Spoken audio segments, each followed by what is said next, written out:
Hey guys, this is Fazle. I'm assuming that you have already installed MiFit and it's working, but I would still recommend that you take a walk and check if you can see these steps coming on your MiFit app. Now, if that's true, then let's go ahead and set up the Google Fit app. We need Google Fit so that MiFit data can be taken into Healthy Limit.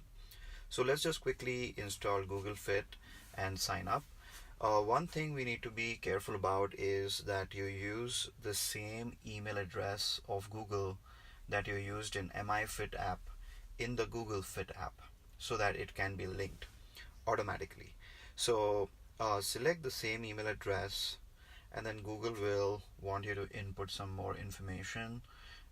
It would need some more permissions, and that's about it. You're done with Google then. So let's see.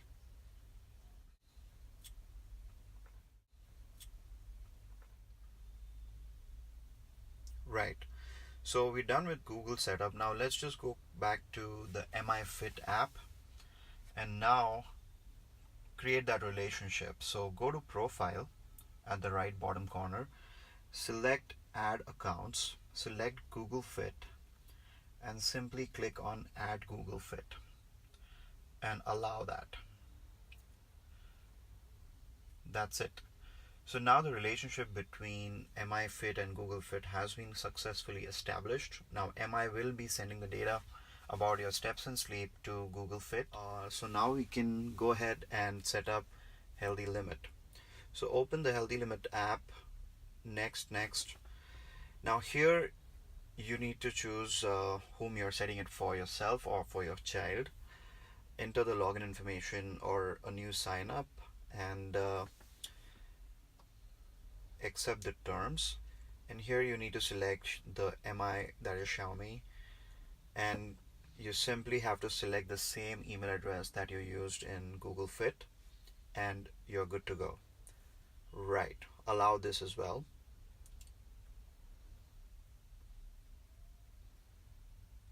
And this is done. So we have a separate video on the rules of step and sleep. I request you to check that out. So we'll skip it for now. This permission is very important. So this gives access to Healthy Limit to check all the app usage and control them. So please go ahead and continue. Click on Healthy Limit, turn it on, go back to Healthy Limit app, and continue going further. Again, this was a list of app permissions, and we'll have a separate video covering that. So I'm going to go ahead and do the rest of the registration. Enter the child pin over here. This is the pin your kid will use to log in, because we are doing a child setup right now. If you do a setup for your own self, this option won't be coming up in the setup.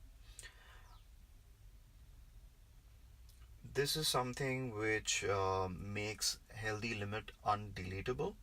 This is also very useful when you're setting it up for your kids, so they cannot delete it, they cannot disable it from settings or app permissions. So it's completely secure, and it has great control over the phone. We can skip this one right now, and here we are. The setup is done. Healthy Limit seems to be working.